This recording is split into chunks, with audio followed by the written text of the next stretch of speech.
Good morning, dear participants. Welcome to the third webinar conducted as part of the webinar series organized by the PG Department of English in association with IQAC of NSS College, Pandalam. To start the proceedings officially, let me welcome Dr. J. Anjana, Head of the Department of English in NSS College, Pandalam. Welcome you, ma'am. Thank you, Ranjit. Good morning, all.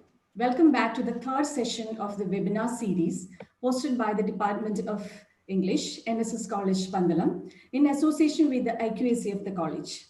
Today, we're going to have yet another exciting session on a very interesting topic, the controversial trip, Tagore and China, by a brilliant academician and an authority on Tagore, Dr. Amit Sen. Dr. Sen is presently Professor and Head, Department of English, Vishwabharati Shantiniketan. His areas of interest are 18th century studies, travel writing, Tagore studies, the history of science, etc. He has published a number of articles and books on Tagore. The centenary edition, Rabindranath Tagore, The Unsung Hero, Rabindranath Tagore and His Circle, Sharing the Dream, The Remarkable Women of Shantiniketan, Confluence of Minds, Rabindranath Tagore and Patrick Jerris Reader on Education and Environment, The Scottish Enlightenment and the Bengal Renaissance, The Continuum of Ideas, Shantiniketan for Visitors, The Bengali Chemist Acharya Prafulla Chandra Ray and Postcoloniality, Vasundhara, Rabindranath Tagore and the Environment, and many more. He has also translated and performed in Tagore's dance dramas at national and international programs. He is presently the joint editor of Vishwabharati Quarterly. He is the recipient of the Outstanding Thesis Award by the Government of India, the Research Award by the UGC, the Oxford 18th Century Bursary, and a host of academic recognitions. He has traveled extensively as project coordinator for the UQRA Award to Edinburgh, Scotland, as invited speaker to the University of Oxford, Ames University, Cairo, and also delivered the Tagore Memorial Lecture at the Rabindranath Tagore Center under the Mahatma Gandhi Institute at Mauritius. It is a great privilege and honor to have you with us today, sir. On behalf of the department, the college, and the IQAC of the college, I extend a warm welcome to you, sir. I welcome each and every participant across India. Kindly bear with us for any unexpected technical issues as we have forecasted heavy rains in Kerala today. Thank you so much for joining us. Now it's over to you, sir.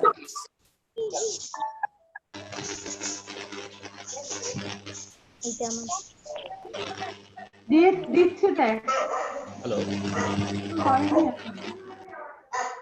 Hello.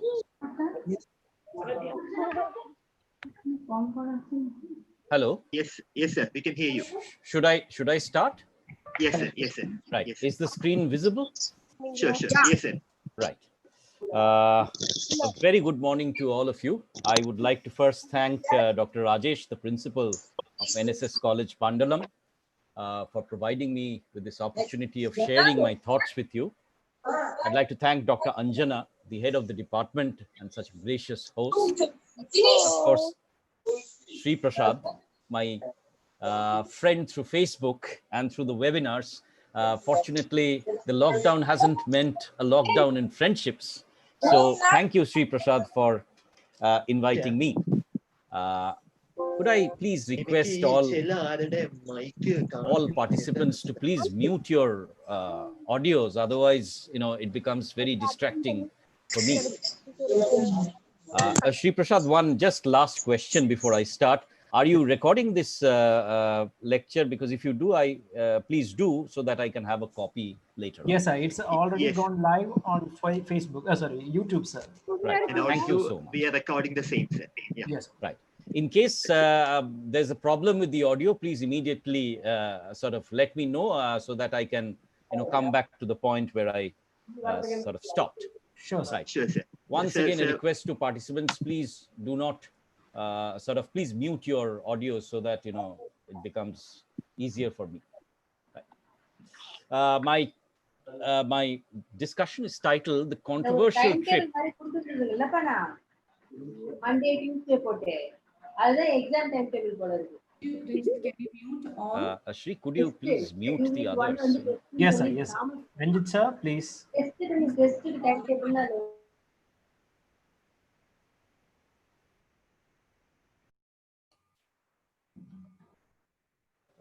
Am I audible now? Yes, sir. Yeah, thank you. Thank you so much. Right. So this is titled The Controversial Trip, Tagore and China, and refers to Rabindranath's trip of 1924 and 25 to China. Now, when Shri invited me, I initially thought about talking about the South African writer James Coetzee. But then I thought that since China has been in the news lately, and India and China for all difficult reasons, maybe it would be worthwhile to take a look at how Rabindranath Tagore sort of visualized China and what his experience of the China encounter actually was. And therefore, I am trying to revisit 1924 in order to learn how the reactions that Rabindranath faced are in many ways being repeated in manifold ways, really, today itself. So before I start, let me go back to a few sort of theories about travel writing, which I will use here, because Tagore was one of the most prolific of travelers. The question is, why does one travel? Is travel an act of volition? The next question I would like to ask is whether travel, and why does one write about travel? Is it a further critical act of volition with its deliberate strategies of sifting and exclusion? My point here remains that if one travels, if travel is an act, then the act of travel writing is a follow-up act. It is not necessary that everybody writes about their travels. And once you start writing about travel, you include something, you exclude something. Now, we have to see that if the act of travel writing is a conscious act, then for the man who wrote about all his travels, the act of not writing about travel is also an act of volition. So my question is, why did not Tagore write about his China travels?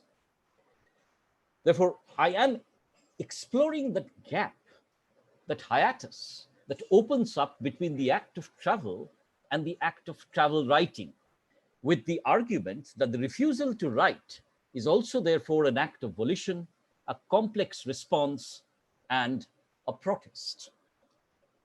Now, Rabindranath, of course, was India's first global traveler, with his footprints in every continent except Australia and Africa. Now, for the record, Rabindranath was an extremely seasick person, stayed at Shantiniketan, which was quite, at that point of time, difficult to reach from Kolkata, although the railways had started. So you need to see this act of Rabindranath traveling to almost all the contours of the earth as almost a heroic act. Rabindranath was also one of the most prolific writers of travel, with 9 volumes of travel writing in Bangla, mostly published as letters. But there are certain glaring omissions in Tagore's travel writings. He did not write about some of his trips. And these included his 5 trips to America, to Italy, and of course, the one which we are going to talk about, China. The question is, why did Rabindranath refuse to write about these travels? And I will attempt to place his travels within a broader framework of the theory of travel and travel writing, because I am going to argue that Rabindranath was devising a new theory of travel, almost indigenous theory of travel, peculiar to his own philosophy. What was this theory? Rabindranath, very interestingly, talks about all foreign travel as tirtha. Now, tirtha is a is a word which is, I'm sure, familiar to my audience across India, or a pilgrimage. And he suggests, and this is in his work called Jatra Purvapatro, he says it is not merely pleasure that I crave, is also motivated by a sense of profit. And he says that if any European travels to India with a genuine respect, so it's the way in which you travel, it's the motivation with which you travel, he attains the goals of a pilgrimage. Right. Now, therefore, all travel to Europe also, and all travel across the world for Rabindranath was a pilgrimage. Now, what are the ideas, operative ideas of the pilgrimage? This is something that I'd like to take up for a brief while. Now, every pilgrimage is a conscious act once again. You do not go as a tourist to pilgrimages. There is always a sankalpa or a motive, a certain kind of mannat that you make. And you have to make an effort, a klesha, to reach the site of pilgrimage. That is why you'll see that the pilgrim will have to walk the extra mile, will have to travel the stairs, and we are talking about the early half of the 20th century, where, klesha in attaining the pilgrimage is the effort made by the pilgrim. Then, of course, comes the concept of saucha, the cleansing.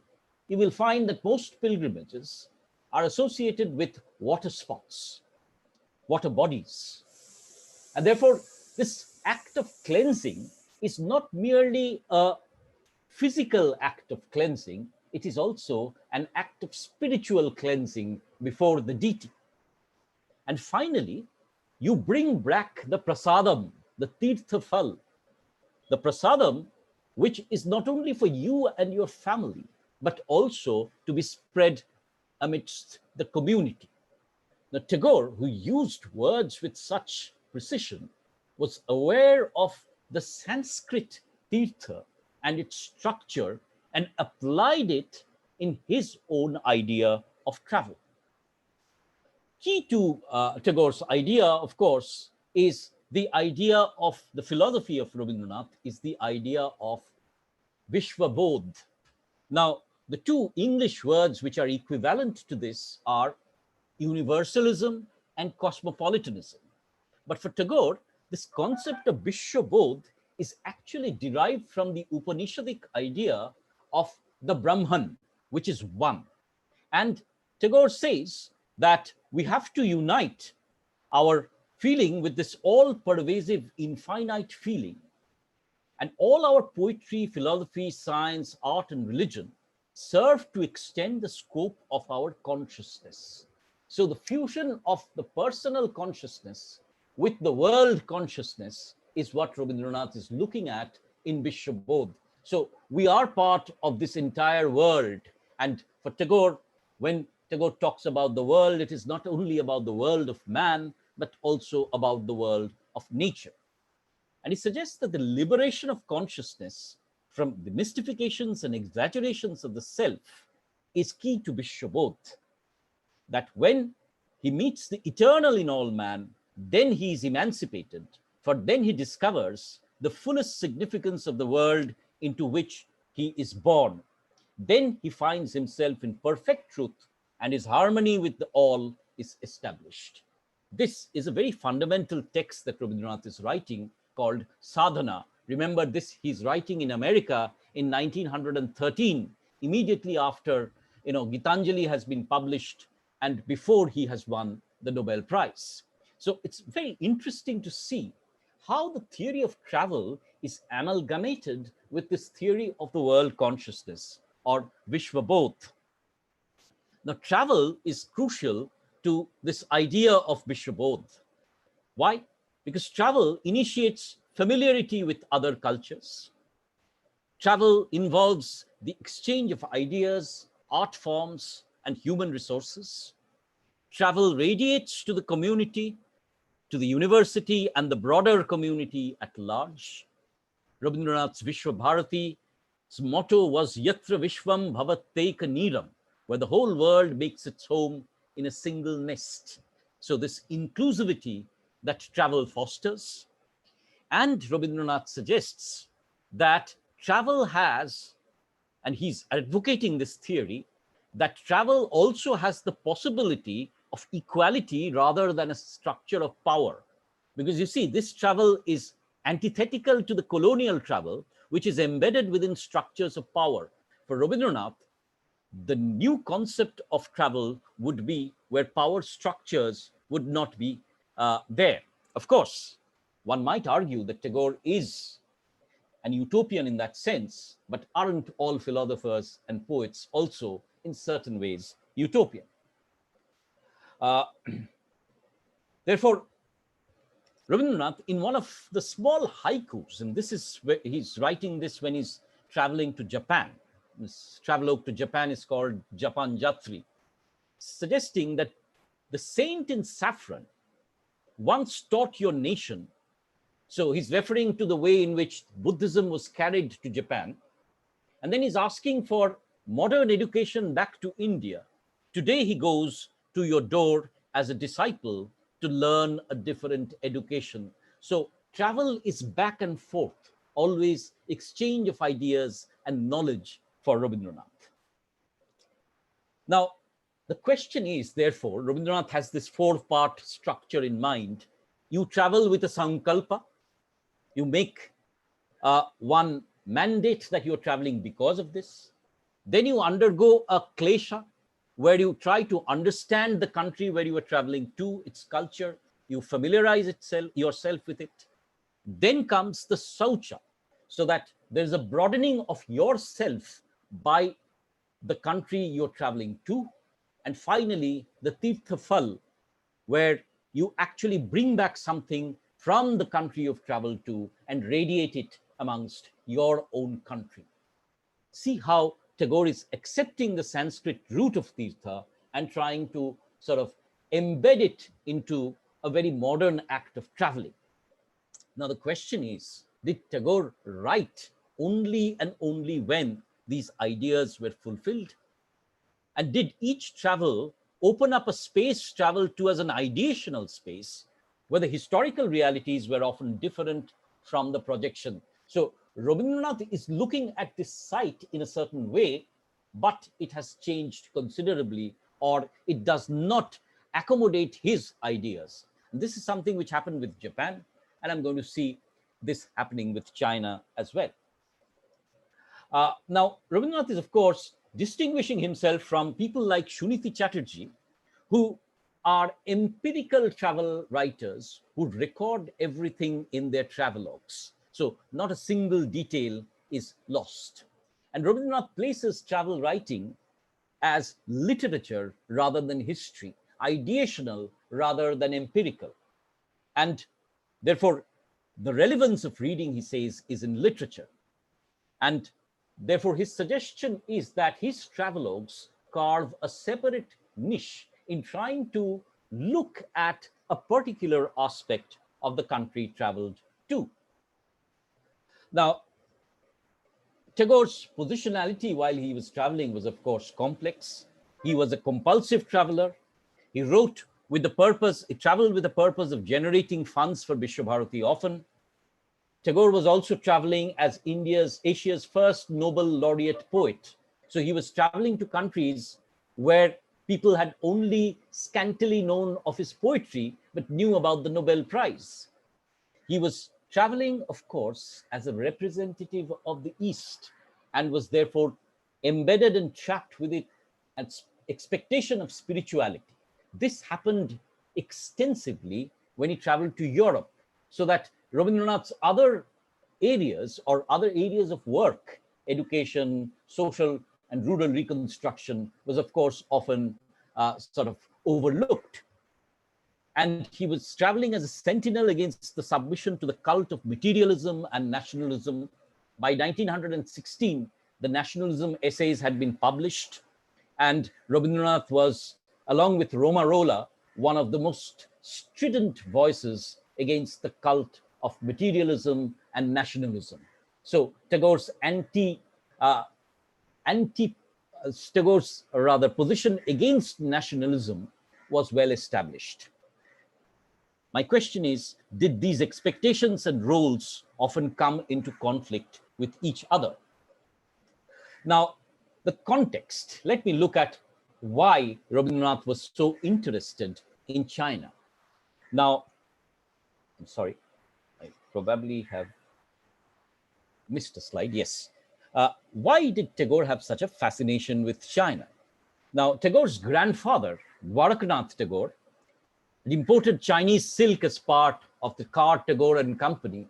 So you'll remember that, from the late or the mid 20th century, 19th century onwards, the Tagores had a strong interest in China.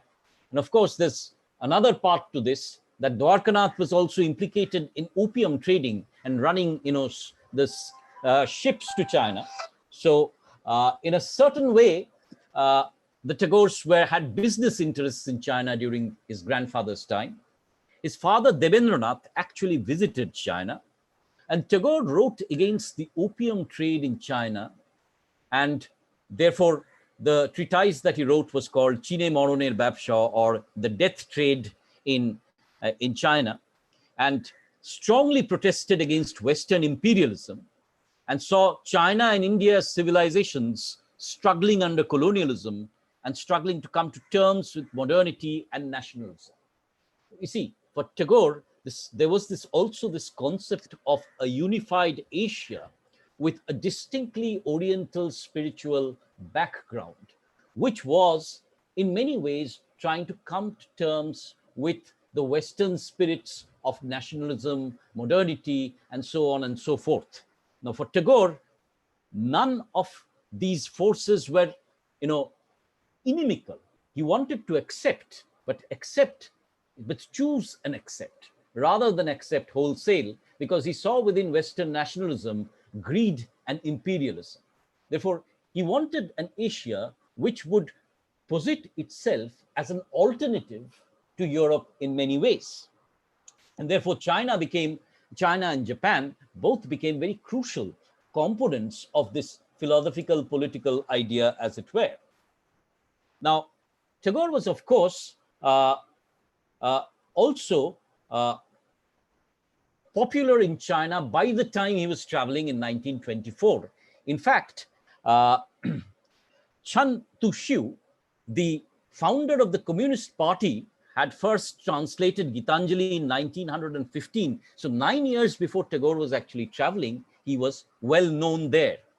Interestingly, the poem Where the Mind is Without Fear, which most of us have read in our school days, which was also a devotional poem in certain ways, was translated as a poem of protest and revolution. So we already see that the Communist Party of China is trying to read Tagore within a context of revolution and protest, right? But Chan realized that Tagore was, and he wrote that Tagore is a modern poet of India. He advocated carrying forward the Eastern spiritual culture. Now, for the communists, right at this point of time, it was very difficult to sort of accept Tagore, and I'll come to this point in a little while. Now, 3 stories by Tagore were translated in 1917, and by 1921, the major poems were all translated. 4 plays, 1 novel, and 2 volumes of prose were available. Now, we also will have to look at the context in which Tagore was traveling to China. And this context was the revolution of 4th May, primarily led by the students. Now, this was, of course, tripped or instigated by the Versailles Treaty, where China was land of China was ceded to Japan. And the young students in China, therefore, started a huge protest against Western imperialism. They sought the modernization of China. They sought the movement away from the older spiritual values, which they saw had led China away from activity and into laziness. They also, and very importantly, wanted a revolution in literature. What was this revolution? The revolution was called Pai Hua Fung Tung, which suggested that instead of the Wen Yan, the literary movement, that instead of the high literary movement with its mellifluous language, with its literary language, they would now move towards the Pai Hua Fung Tung, or the, uh, the language that was used by the masses. If you see, what we are looking at is a sudden emergence of a new trend in China, a trend in which the youth advocated nationalism, modernity. They advocated a literature that belonged to the masses rather than any form of spirituality. In that sense, Marxism was replacing the spirituality of Confucius. And Tagore was squarely caught in between these two differing, almost antithetical binary motions. For the youth, therefore, at this point of time, Tagore was largely a reactionary who was following the older Confucian spiritual model of high literature and spirituality. We need to understand that the aversion to Tagore, as it were, or the hostility to Tagore, sort of stemmed from this literary, cultural, and political movement. So this is the context. Before I sort of look at Tagore's itinerary, this needs to be put forth. Now, Tagore was invited by the Peking Lecture Association, who brought foreign philosophers to China. And earlier, John Dewey and Bertrand Russell had also delivered lectures like Tagore. None of them had faced such hostility. The chief patrons of Tagore included Liang Shishao, Chang Chunmai, Shu Shimo, and Chu Chi-ying. Now, all of these were poets who were somewhere associated with the older spiritual high literary movement. And therefore, once Tagore was associated with these people, he automatically lost the sympathy of the youth in China. Right. And these were people who sort of wanted to go back to traditional Chinese culture. In a sense, then, the invitation was by the traditionalist and was already branding Rabindranath as an anti-modernist whom the leftist intelligentsia would oppose. Right. So this is the context in which he was traveling. What was Tagore's sankalpa? Why did he want to go there? Now, you see, after the sort of travel of Fa Hien and Yuan Sang, and the ancient Silk Route had almost disappeared, right? And of course, Indians traveled to China, but why did they travel? They traveled as soldiers, they traveled to take part in the opium trade. So Indians were looked at derisively by the Chinese. They were opposed to the Indians in that sense of the term because they were seen as stooges of the empire. So Tagore's trip was significant because after a gap of almost 100 years, an Indian was traveling to China, an Indian who was globally known. So in that sense, Tagore was traveling in the footsteps, as it were, of the great travelers like Fa Hien and Yuan Sang. Now, when when the invitation from China came, Tagore writes, I felt it was an invitation to India, and as her humble son, I must accept it.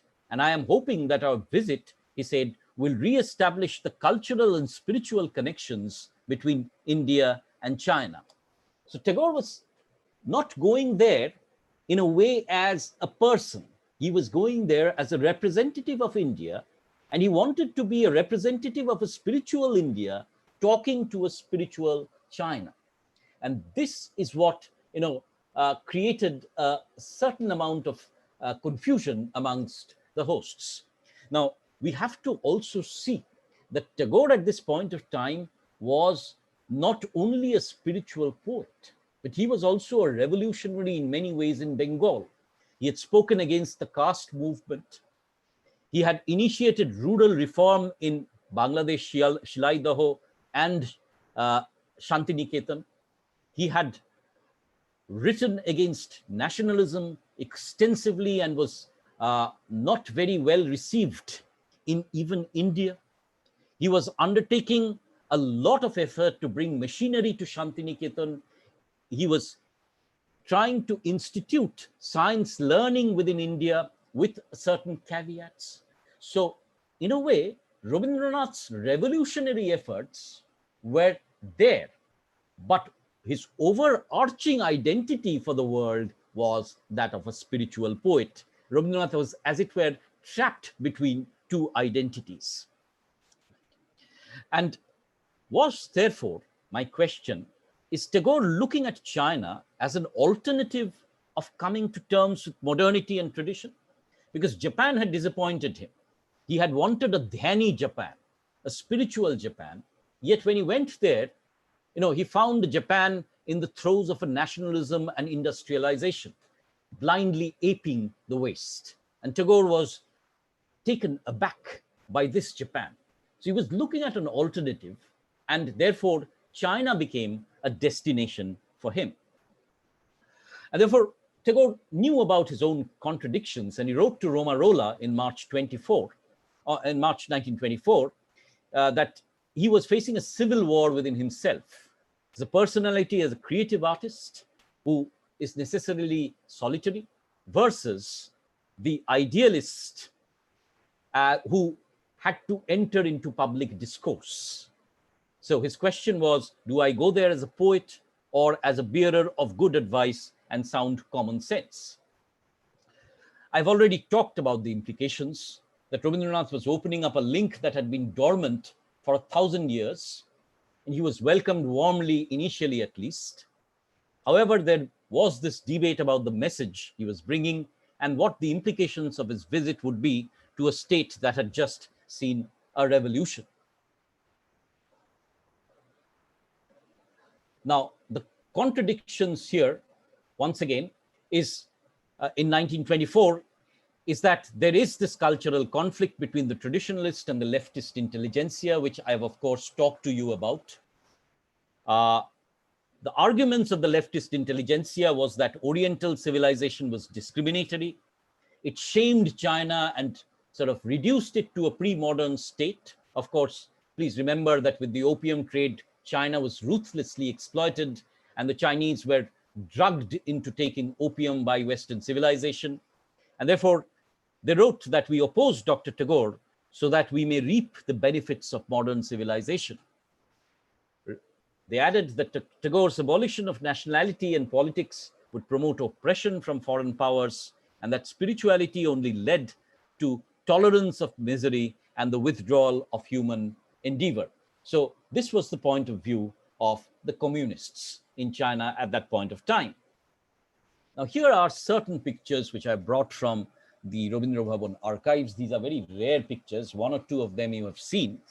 But this is then Tagore traveling to China. And with him, you have the poet Kalidas Nag, the artist Nandalal Bose, and of course, the grandfather of Amartya Sen, the great Sanskritist Kitimohan Sen.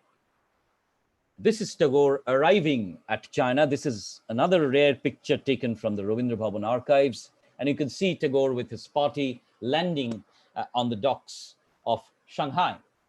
Now, this is Tagore's companions in China. Tagore was a great friend and favorite of the poet Xu Shimao, and of course, the man who had invited him, Liang Qichao, the poet, the traditional poet of China.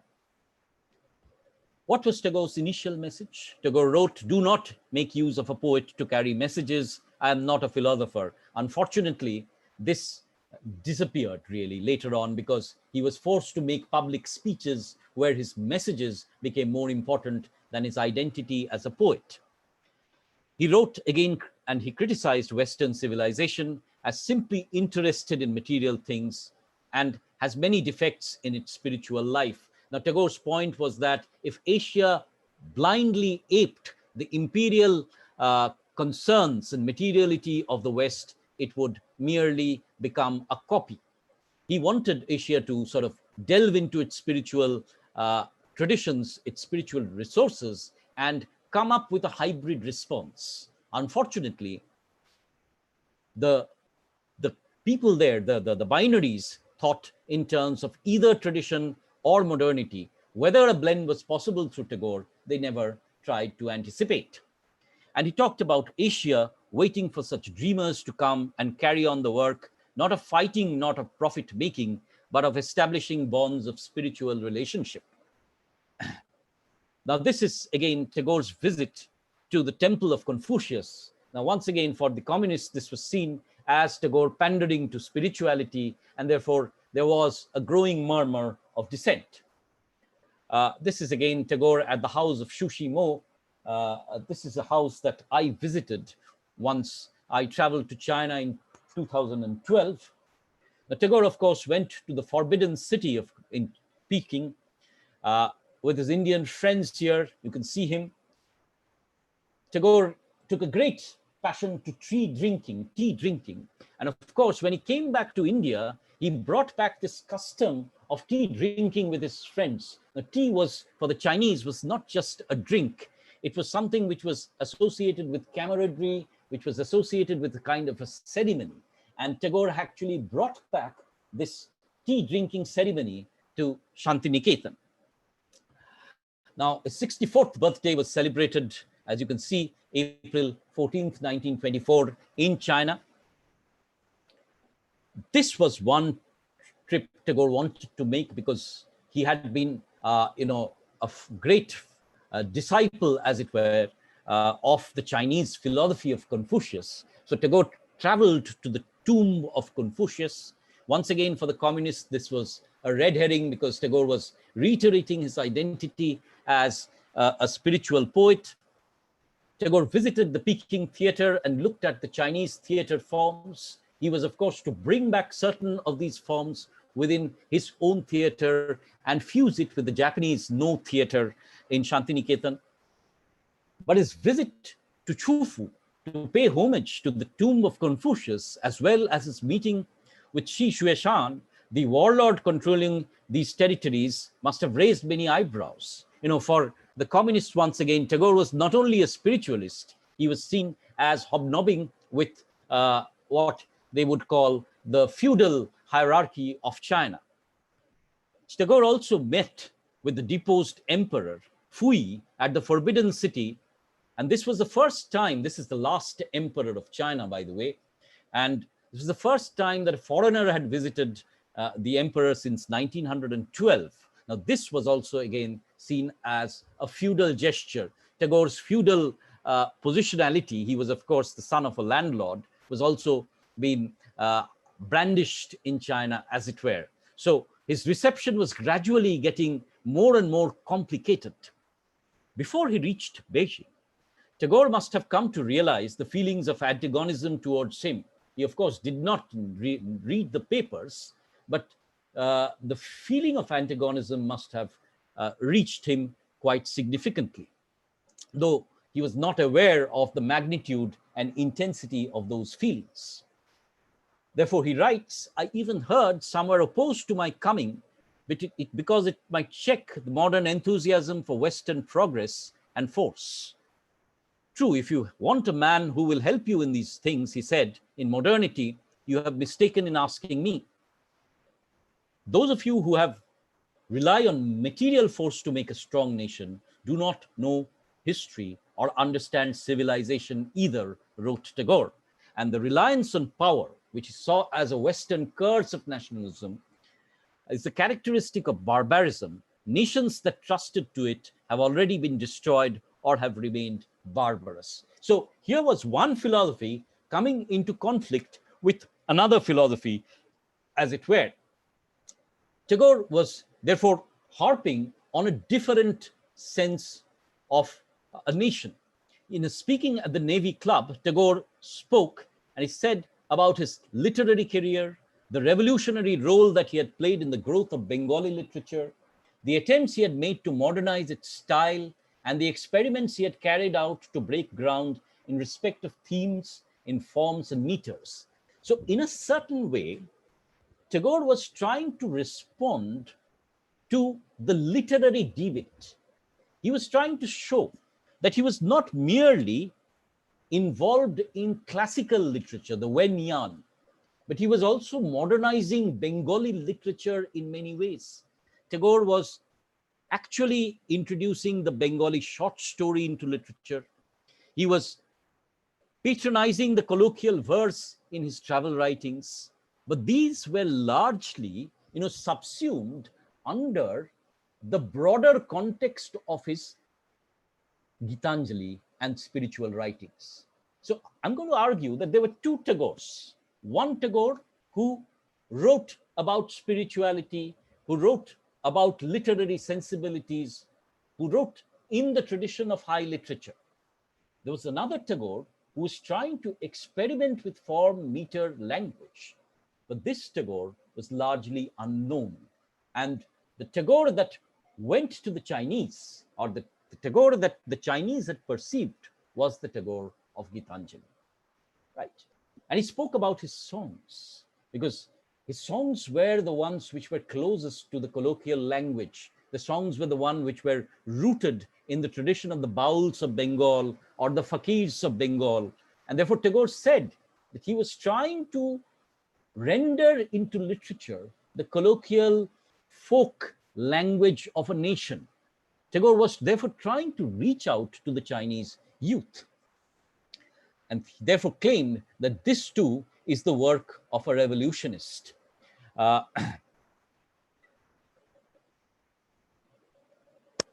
Just a moment. Tagore also tried to claim or tried to answer this question that he was a pre-modern poet. And therefore, at Shanghuan, the largest theater hall in Beijing, he took a strong pitch and made a strong rebuttal against his critics who considered him out of date in this modern age. In fact, many of you are not aware that Tagore in Bangladesh, where he was a landlord, had actually first initiated farming with tractors and machinery. At Shantiniketan, again, he had brought telescopes. He had brought the modern printing press. He was trying to initiate education in modern science. So in that sense, Tagore was not against science and modernity as such. He was against the ways in which science had been utilized or had been exploited by the imperial nations. So he was arguing that in India, he was being seen as too modern, whereas in China, he was seen as being only traditional, right? He noted with a touch of sadness that for your people, I am obsolete and useless, and for mine, newfangled and therefore obnoxious. He asks why he had been so continually suspected to be contraband, smuggled onto the wrong shore of time, right? So interestingly, Tagore was also looking at his revolutionary change that he had brought about in Shantiniketan, the dissolving of the caste system within the university hierarchy, his student plays which were written, for example, Chandalika against the caste system, the way in which he was trying to advocate education for women, the ways in which he was trying to advocate education in science. All this was ignored, and Rabindranath was extremely pained by this lack of perception. He also talked about the movement launched by Raja Ram Mohan Roy to reform the religion of Bengal, about Bankim Chandra Chatterjee, and of national movements which gave confidence to the people in asserting their own personality. Of course, Shantiniketan had by this time, remember, emerged as India's premier national institution. In 1912, for example, the British government banned that people who worked with the government should not send their children to Shantiniketan. So it was not that Rabindranath was against the spirit of the nation as such, but he was against this cult of nationalism. Please remember that Tagore was the one in 1905 who had almost sung the nation, at least Bengal, into a nation, as it were, protesting in song after song. But he was extremely saddened to see that his idea of the nation was forgotten by the Chinese, who only wanted to imitate the Western notion of the nation. So Tagore was trying in speech after speech to familiarize his Chinese audience with the changes, with the revolutions that he had ushered in. But of course, Rabindranath believed in evolution rather than revolution, and the Chinese youth were not ready to accept it at this point of time. And he therefore wrote, "The revelation of the spirit in man is truly modern. I am on its side, for I am modern. If you want to reject me, you are free to do so, but I have my right as a revolutionary to carry the flag of freedom of spirit into the shrine of your idols, material power and accumulation." So we are looking at fundamentally a clash between two perspectives once again.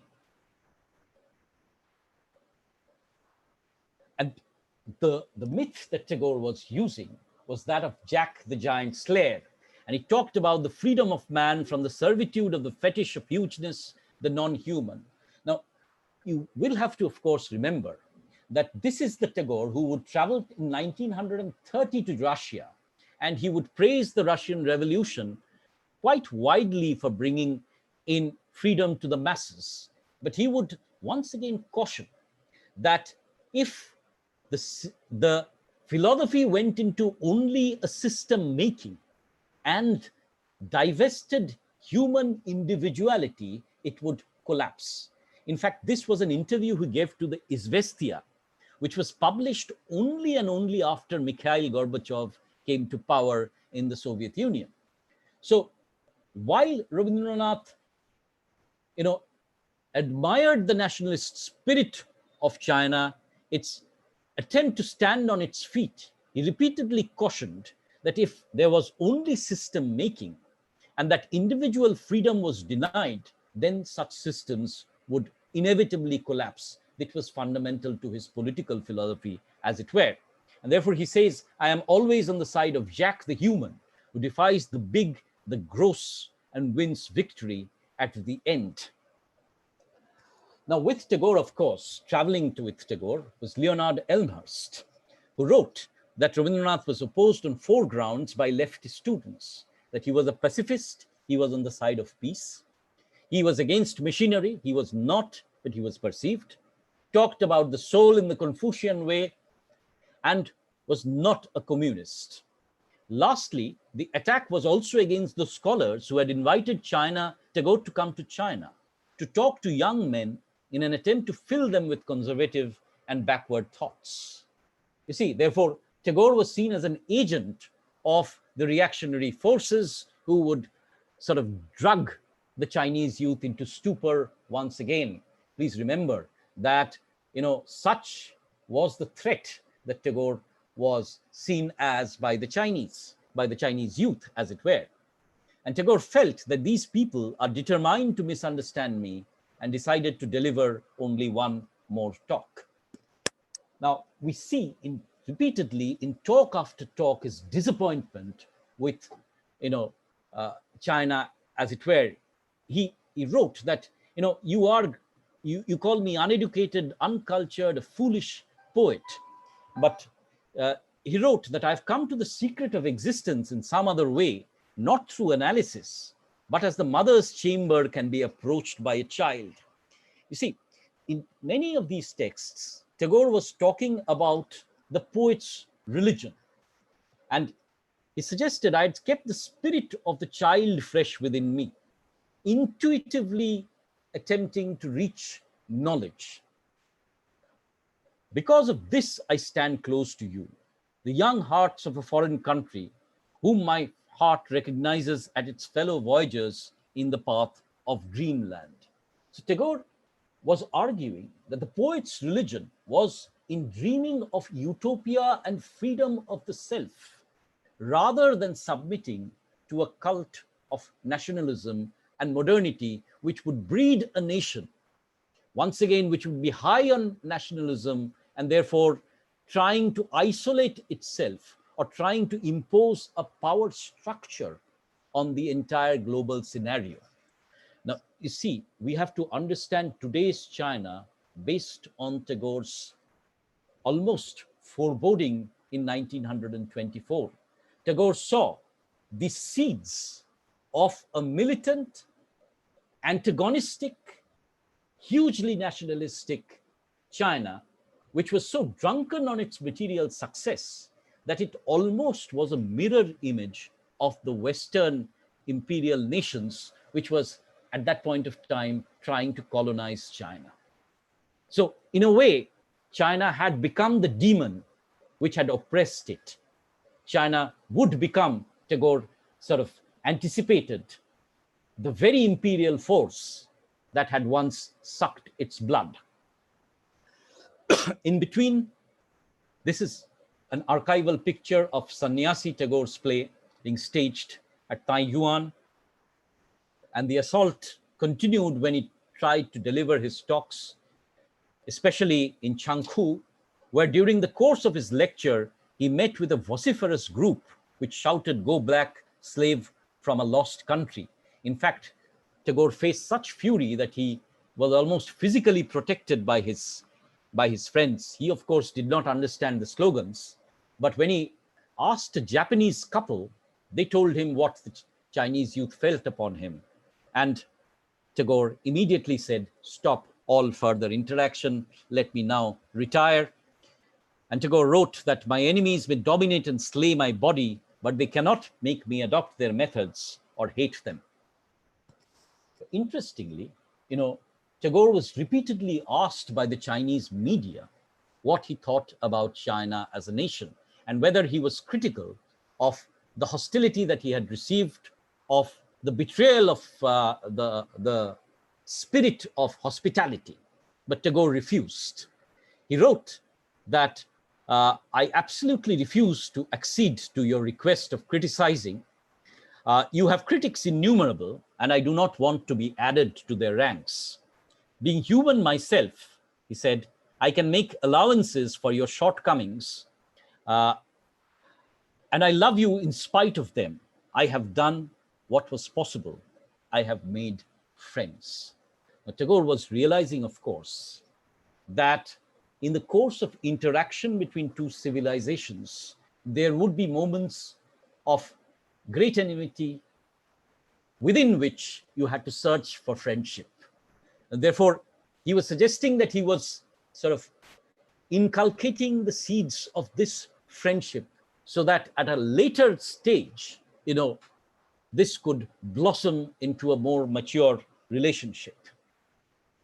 On his way to Shanghai, I'm sorry, this I've already suggested.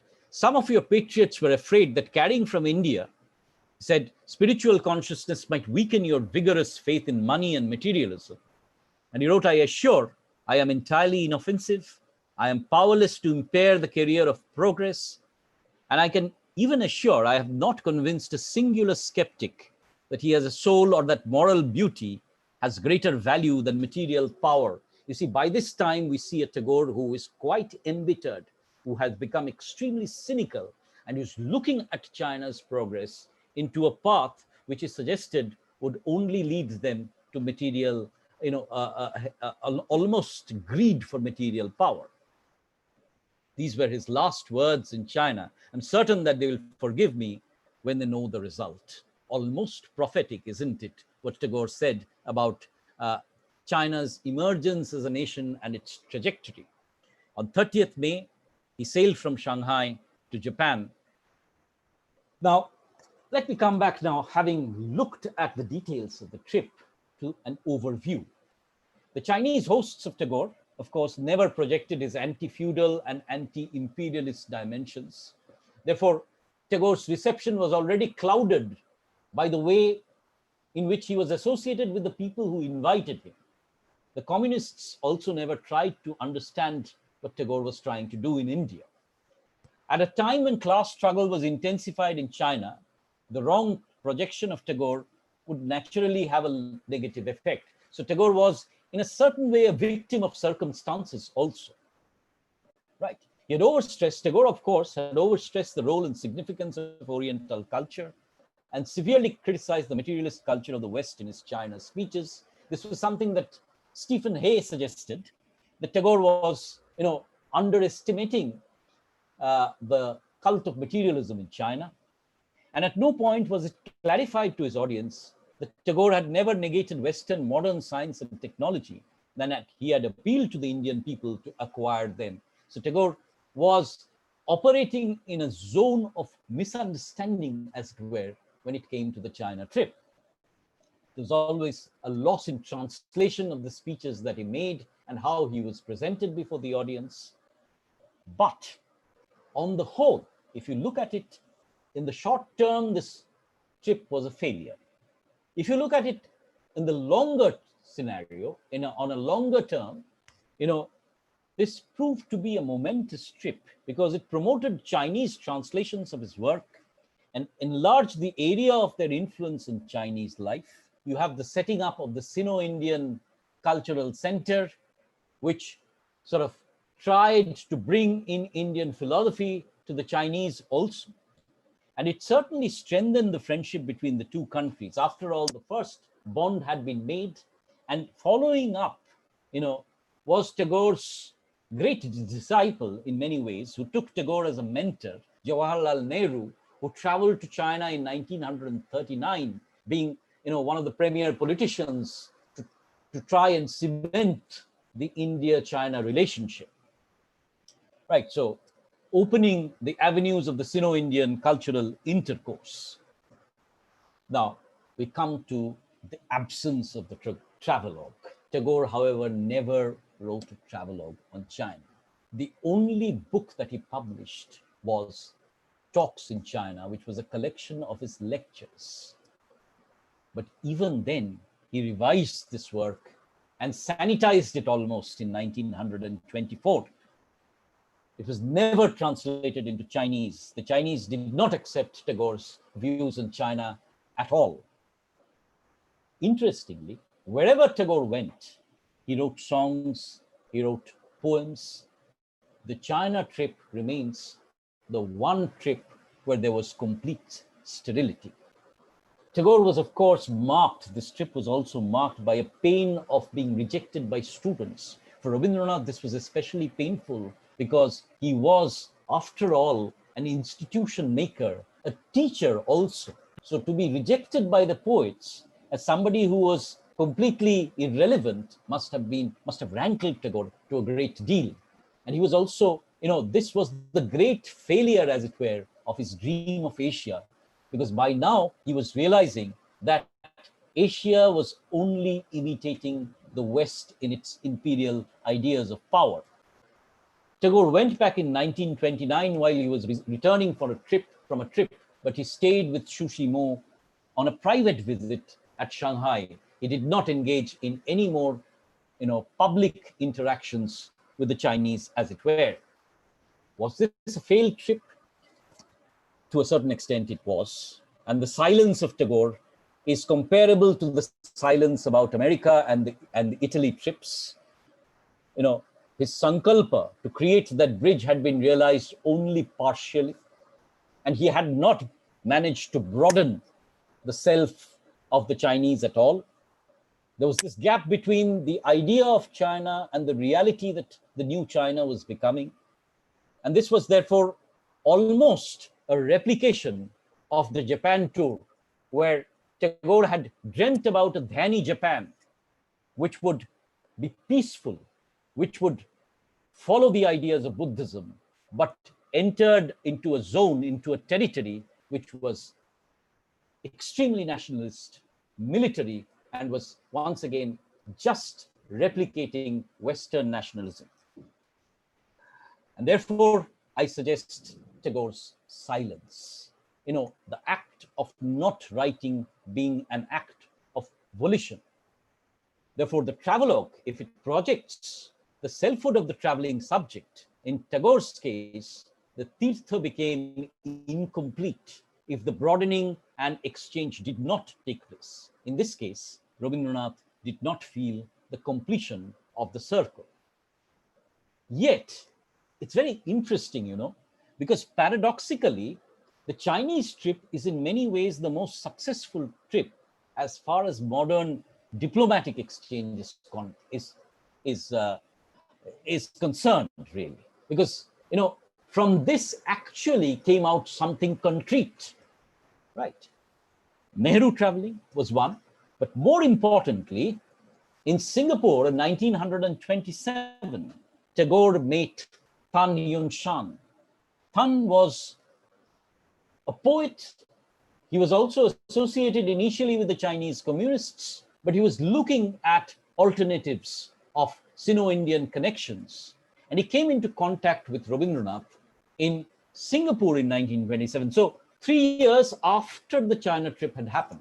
And he was so greatly influenced by Tagore that he came to Shantiniketan, started Chinese studies. Please remember that this was the first university also to start Chinese studies in India. This is Tan Yun Shan in Shantiniketan with his entire family. China Bhavan, the Institute of Chinese Culture, was started in Vishwabharati in 37. So you see, if we look at the setting up of an institution, an actual cultural bridge between the two countries, China Bhavan was probably the most concrete result of this process. Now, China Bhavan was visited by none other than two major Chinese premiers. Now, this remains the only institution to have been visited by two major Chinese premiers, Chiang Kai-shek and Zhou Enlai. Of course, for Nehru, China Bhavan was one of the most important steps in the Sino-Indian relationship, and the contribution of China Bhavan to the Sino-Indian connection was recognized even by Mahatma Gandhi. So in a certain way, while Tagore's personal trip to China failed, a travelogue never came out. There was an institutional and national, almost international outcome of the China trip. So in that sense, the trip is genus-faced. For Tagore, it was a trip of great pain and great personal disappointment.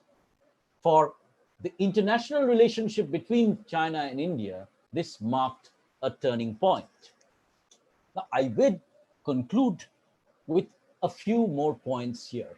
One is that Tagore realized that as two great civilizations and two tremendously populated countries which had once shared a bond, India and China operating together could create enormous opportunities. He also, however, realized that if the countries followed militant nationalism and merely material progress, then they would quickly degenerate into conflict.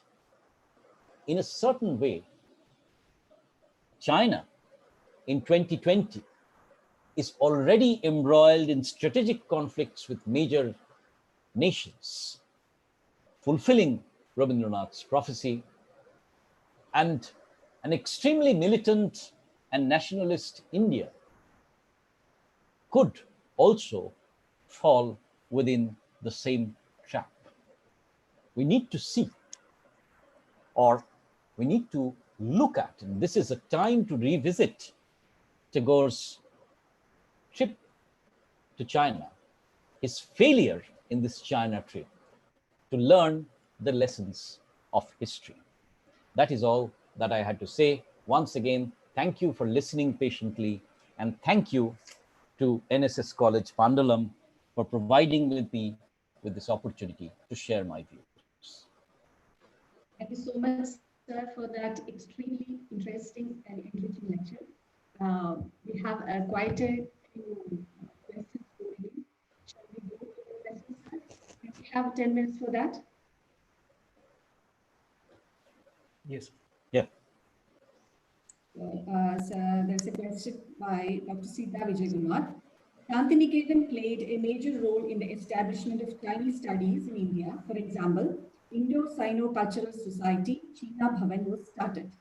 Can you elaborate on the nature of this venture? Okay, right. Thank you. I did not really have time to talk about this. So you see, Tan Yun Shan establishing China Bhavan, and it's very interesting because Tan Yun Shan actually traveled across the globe and within China to raise the the funds for China Bhavan. He brought also importantly almost 10,000 rare volumes to the China Bhavan library. The China Bhavan library is in fact a rare repository. Every year, major Chinese scholars come to Shantiniketan to look at these documents. However, what Tan was also doing was a reciprocal gesture. He was establishing a Sino-Indian society in China as well, right? So in many ways, the fact that Rabindranath was being received in China, his works were being translated, was also a result of the efforts of Tan. Secondly, Chinese culture was almost foreign to India. The only Chinese whom we knew were located in these Chinese locations, where in these small pockets, in these ghettos uh, of uh, of China, which existed in Calcutta and the major cities, right? So the fact that China had such a elaborate philosophical history, that China had such great political, and Rabindranath and Tan Yun Shan were looking at how China had been exploited, like India, by the colonialists. Also, the ways in which Buddhism had developed in China and especially in Tibet were being studied at China Bhavan. Now, China Bhavan started with 5 students.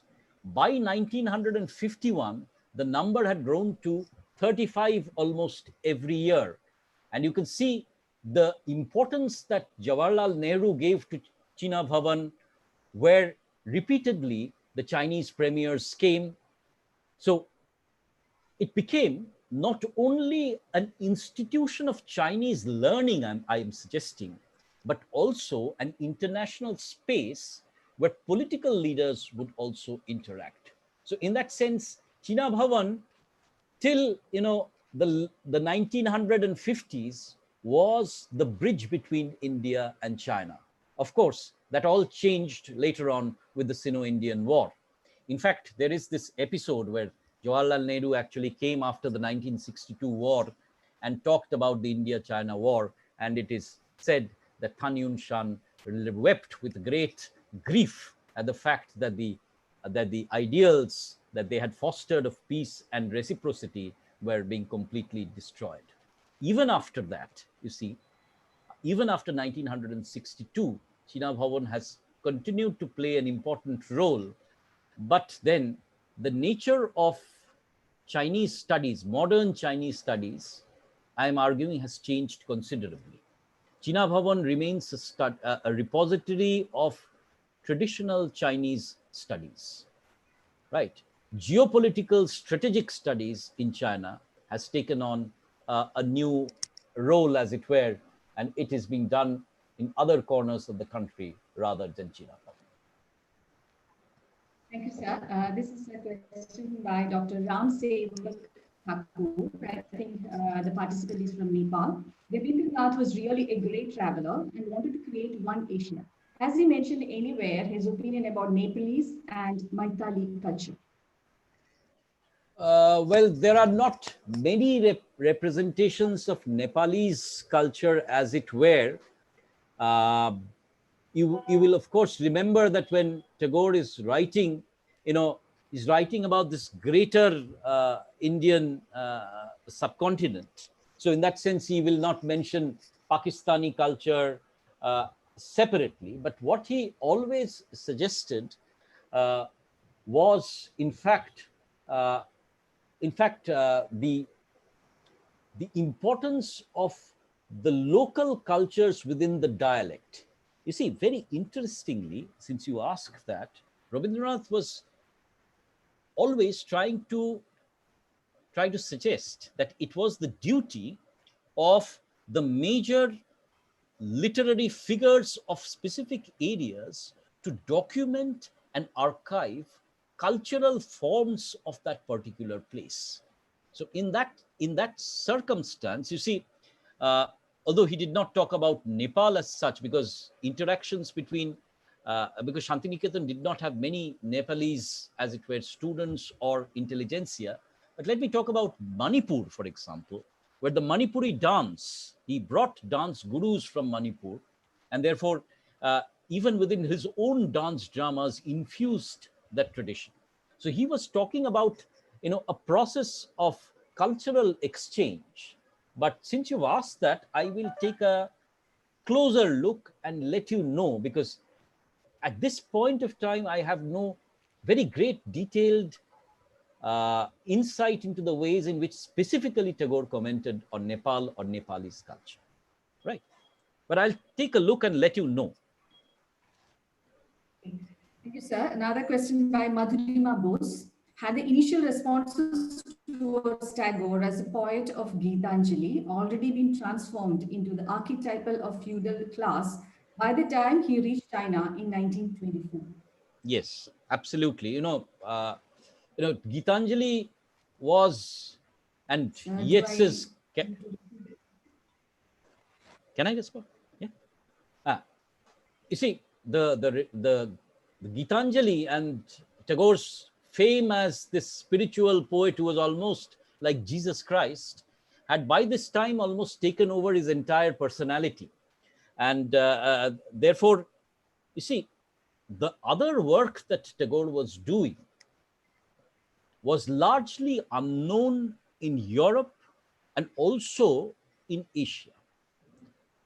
Therefore, you are right. And this is something which I've been trying to harp on in my presentation, that the Chinese youth only looked at the older Tagore and saw within him a spiritualist, reactionary, and who was placed within the landlord class. Therefore, they rejected Tagore. And remember that translations were few and far between, and the only text that was translated was the Gitanjali.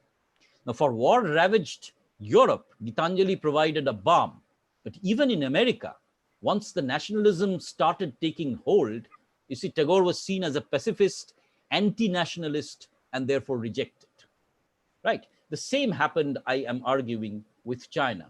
They saw Tagore as a threat to nationalism. They saw Tagore as a threat to modernity. They saw only the Tagore that was that of the Gitanjali. Thank you, sir. Another one by Shubham Datta. What does Tagore's take away from this trip? Is there any influence of Confucian philosophy on Tagore's work written after this trip in 1924? Yeah, of course. You see, within Tagore, this concept of the one Advaitam, as it were, was a running Upanishadic philosophy, which tallied, incidentally, not only with the Confucian philosophy, because you see, Confucius was also talking about the ways in which human beings or the entire world was one. And Confucius also had this idea about pantheism, which Tagore copiously borrowed from Indian philosophy as well. So in that sense, Tagore was already familiar with Confucius. Therefore, he made it a point that he would visit the tomb of Confucius. And you remember that Debendranath, of course, was greatly influenced by Chinese philosophy. So from his father, and the Tagore household in Jorashako was bringing together, Parsi philosophy, it was bringing together Christian philosophy, Muslim philosophy, Chinese philosophy. But you see, it's interesting in the way that Tagore's aesthetic influence by China was limited.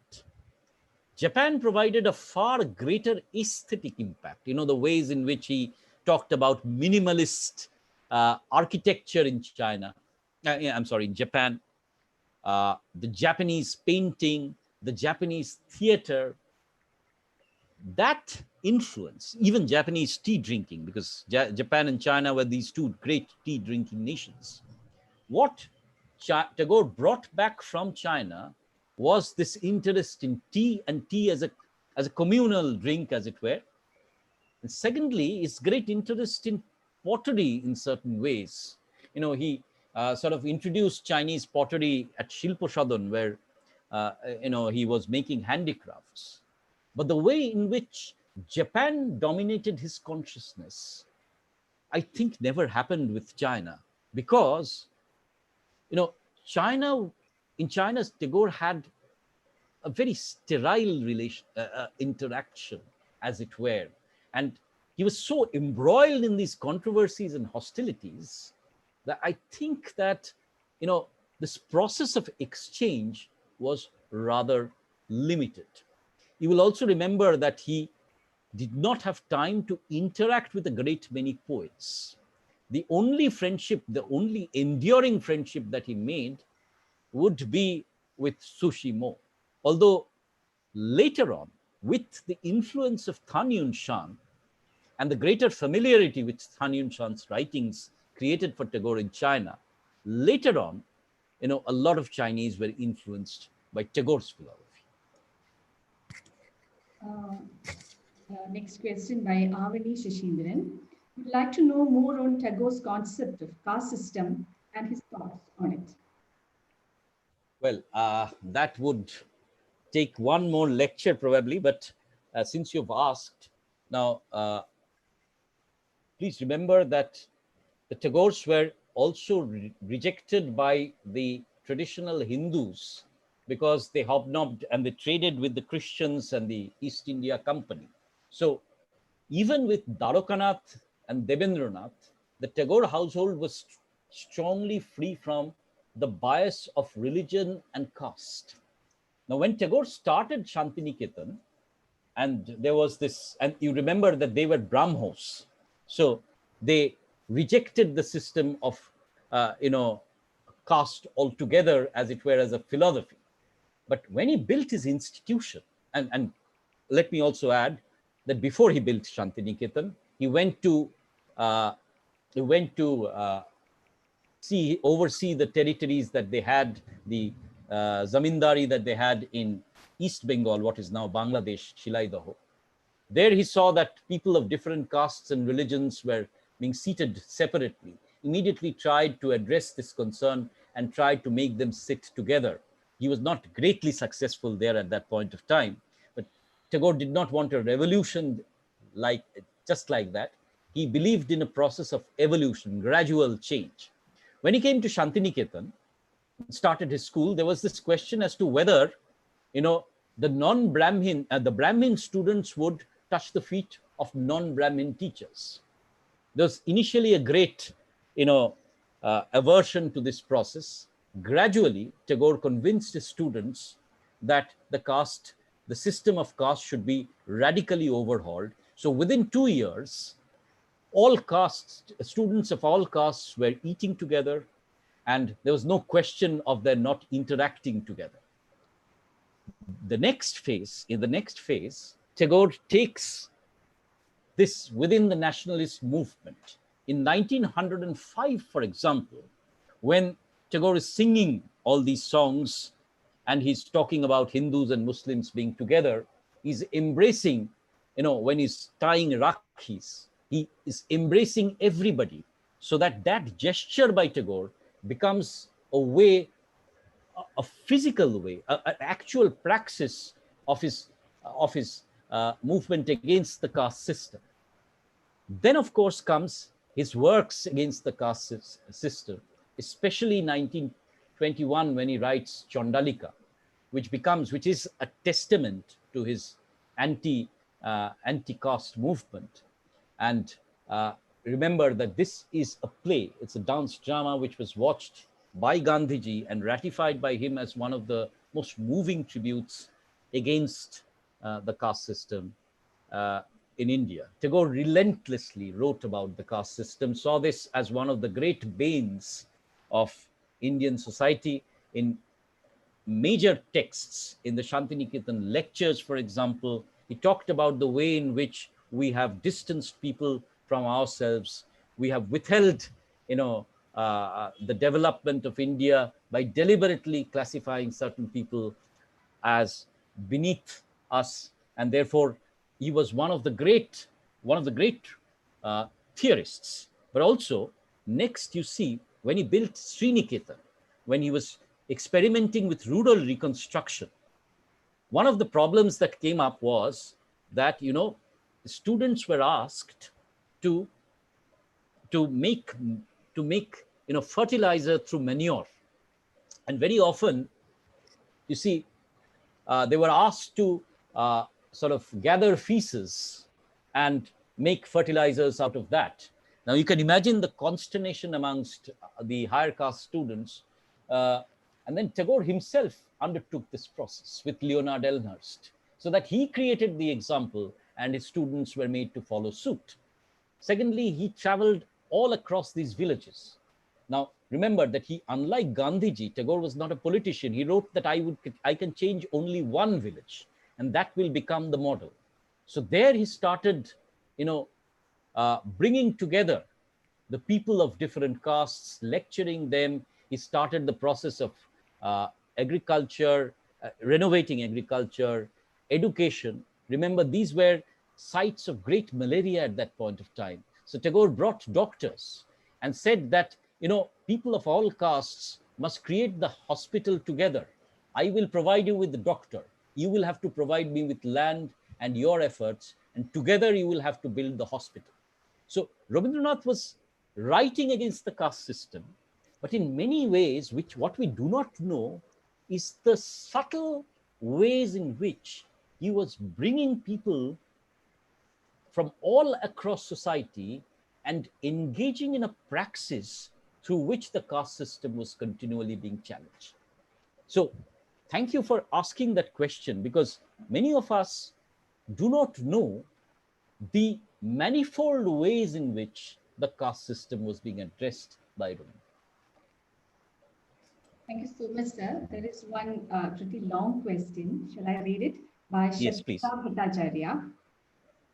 Though Tagore participated in the Swadeshi movement and praised the concept of Swadeshi and self-dependence, and he established Vishwabharati as a Swadeshi institution, he was greatly criticized by the nationalists like Arvind Ghosh on the ground that without economic independence from colonialism, no Atmanirbharta. Later, he moved towards universalism and criticized limited nationalism, again criticized by nationalists like Chittaranjan Das and his disciple Subhash Chandra Bose, but on a different ground, that he was avoiding nationalism and instead supporting universalism, which is not possible at that point of time, as they reflected the supporting of universalism and as a support towards colonialism. As they criticized Tagore and his supporters of universalism. Can you briefly say about this? Yes, this is not only a long question, but a very pertinent one, but it demands a very long answer, you see, because, it is basically asking me to sort of look at Tagore's evolution of the idea of Swadesh. Now, since you've asked this question, the 1890s was the great age where Rabindranath was actually traveling by boat across rural Bengal. And this was when he was coming and he was familiarizing himself with the plight of India and the realities of British rule, right? And he was therefore classifying the English between the Choto Ingraj, the small Englishman, and the large Englishman. The small Englishman was bringing the rule of law and exploiting India, whereas the large-hearted Englishman could bring in positive philosophy and egalitarianism. Now, 1904, Rabindranath, of course, as you know, writes Swadeshi Samaj, which is Swadeshi Samaj, which is a manifesto for the Swadeshi movement, as it were. And he's trying to suggest that, we will have to have, as you pointed out, he said, Atma Shakti. Atma Nirbharta is not a word that he used. He used the word Atma Shakti. Right. And he suggested that nobody will change our condition. The colonial masters never will. We will have to do it. We'll have to do it together. By 1905, the partition had happened, and Tagore was sort of jumped headfast into the nationalist movement. In fact, all the major songs that he wrote at this point of time were intensely patriotic songs, right? Amar Sonar Bangla, which is the national anthem of Bangladesh, is written at this point of time. But Tagore at core was a pacifist like Gandhi. So by 1907, when he was seeing that these movements were largely being hijacked by violent struggles, one. And secondly, he also made this distinction between the Bhadralok, the gentlemen, and the farmers who were known as the Chotoloks, or the small men, right? And he saw that the characteristic of the Indian nationalist movement was not only extremely bourgeois, it was extremely urban, and that no concrete work was being done by any of them, apart from philosophical posturing about nationalism. He was repeatedly suggesting that nationalism by itself would bring us no succor until and unless we removed this distance. Therefore, 1907, he writes a poem called Ebar Firao More, Take Me Back. And 1900, by that time, he's already sending his own son to study agriculture. 1912, he's buying land at Shurul to start his agricultural institute. And therefore, Tagore was by this time trying to create a model through which, the university would be a bridge with the community at large to bring modern agriculture, modern health, modern cooperatives into the village. And this is what I think brought Tagore and Gandhi together, because they realized that Swadeshi, if it had to be practiced, could not merely be practiced as a political philosophy, it would have to be practiced as an economic philosophy also. So you see, when Tagore is being sort of derided as somebody who has no contact with economic philosophy, Tagore was trying to actually bring in economics into the village. He was trying to bring in modern agriculture. He suggested that, people had to be self-reliant in health. He was bringing in machinery, and he was also bringing in the cooperative principle.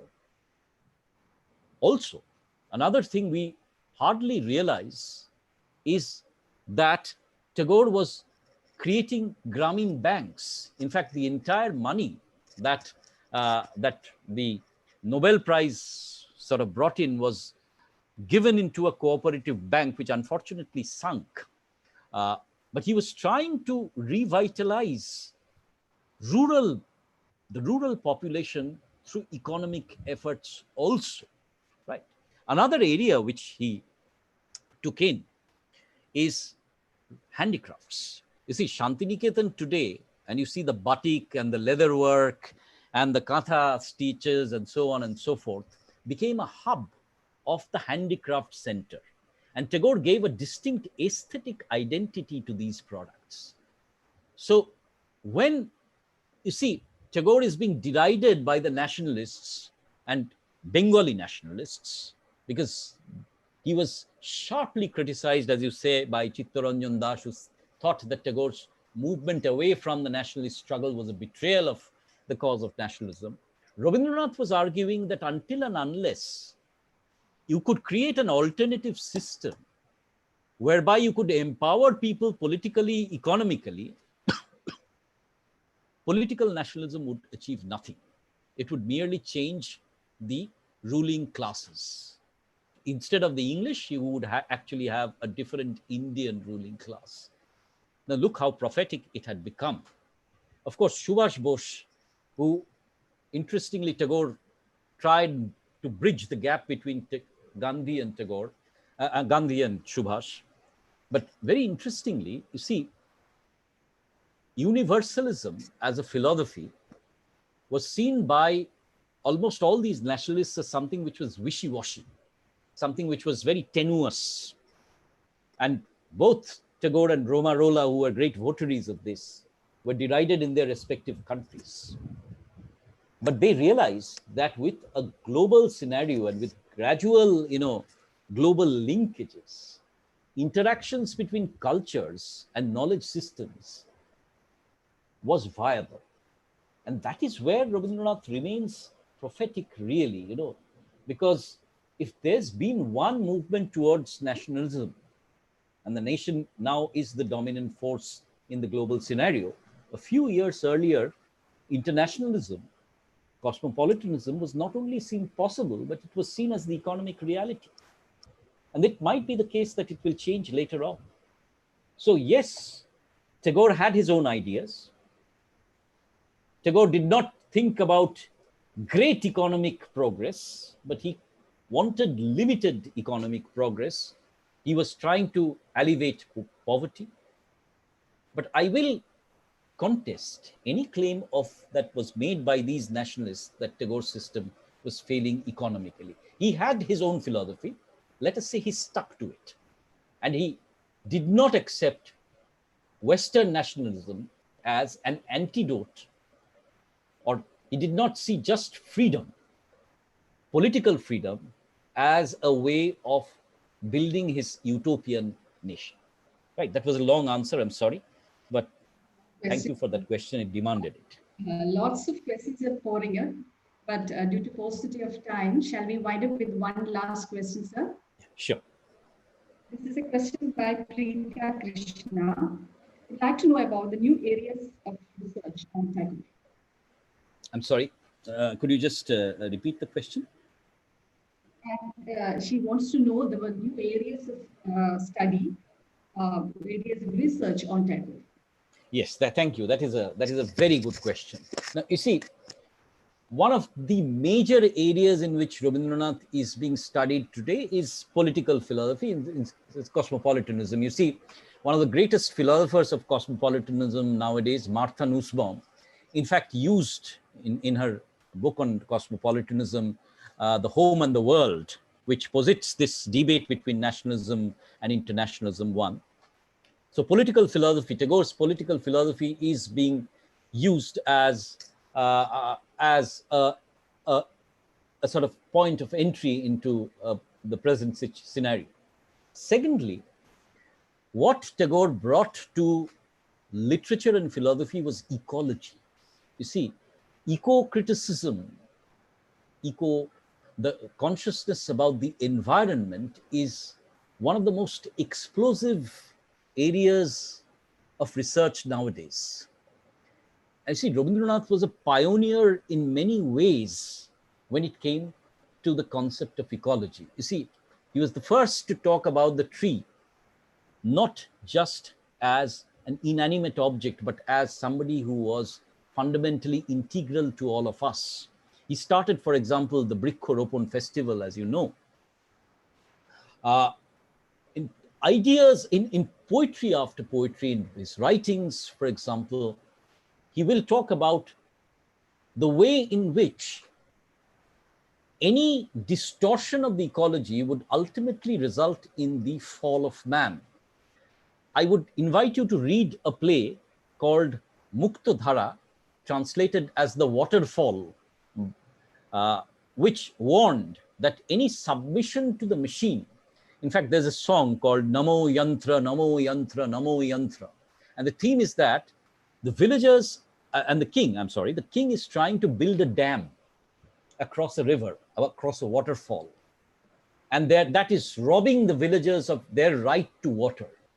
You see how very contemporary this debate would have been. You know, this is another 1921 text.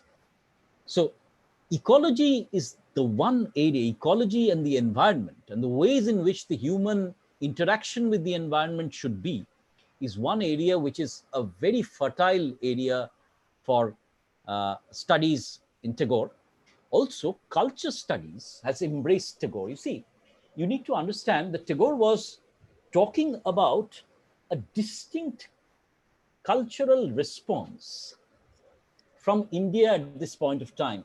You know, I'll give you an example. When we have any program at Vishwabharati, the backstage is decorated with leaves, flowers, the flora and the fauna, and the traditional batik panels.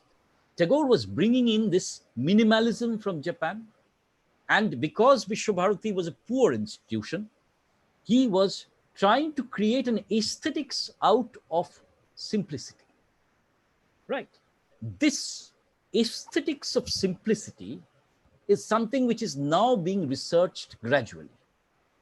Also, the way in which Tagore was using the festival, right? You know, What were these festivals? For example, the tree plantation festival, the spring festival, which has now become a cultural, icon of India, Basantotsav, as it were, or for that matter, a simple festival like pulling the plow. He was sanctifying it. Now, cultural studies is looking at the ways in which Tagore is using the festival as a way of bridging the university and the community. In fact, this is gradually becoming the way in which culture is being used. Cultural texts are being used by Tagore to address these questions of Swadeshi time and time again. Of course, there's also this other area, and this is extremely important, is the way in which Tagore was distinctly creating a Shantiniketan school of painting. Right? He was moving away from Western movements. He was moving away from the Indian, specifically Indian movements, and he was trying to harmonize these two movements into a distinctly Shantiniketan movement, which would, act as a bridge between the local, the national, and the global. You see, this area is also evident in the ways in which he sort of worked on his songs and his dances. Ravindra Nritya, of which very few of you know, is something which defies form, as it were. It tries to bring into itself Indian classical dances, Western dance, Manipuri dance, and so on. So, cosmopolitanism or internationalism is not only practiced by Rabindranath in terms of a philosophical way or in literature, but all across culture. So, in response to your question, ecology, cultural studies, and political philosophy are the three areas in which Tagore studies is still being pursued in many ways today. Thank you so much, sir. As we have come to the fag end of the session, now I would like to invite Sri Kalabi, Assistant Professor, Department of English, Pandalam, to pose the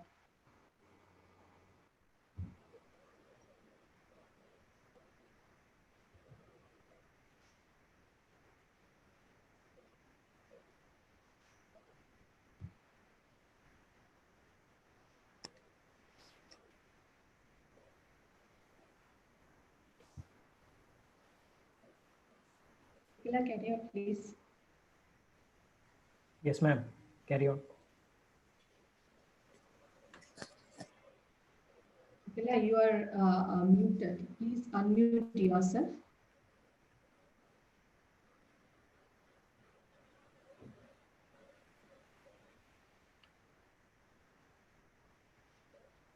There is some media glitch. Kindly just bear with us.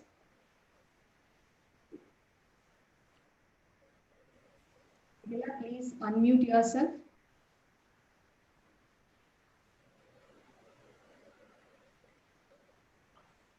Oh, yes. Okay. Yes, ma'am. Yeah. Good afternoon, everybody.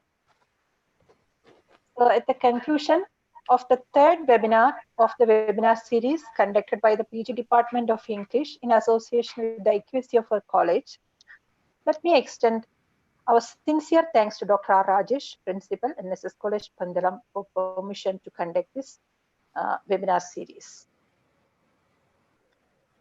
So let me extend the wholehearted gratitude of our department to the eminent academician, Professor Dr. Amit Sen, for his erudite lecture on the topic, the controversial topic, Tagore and China.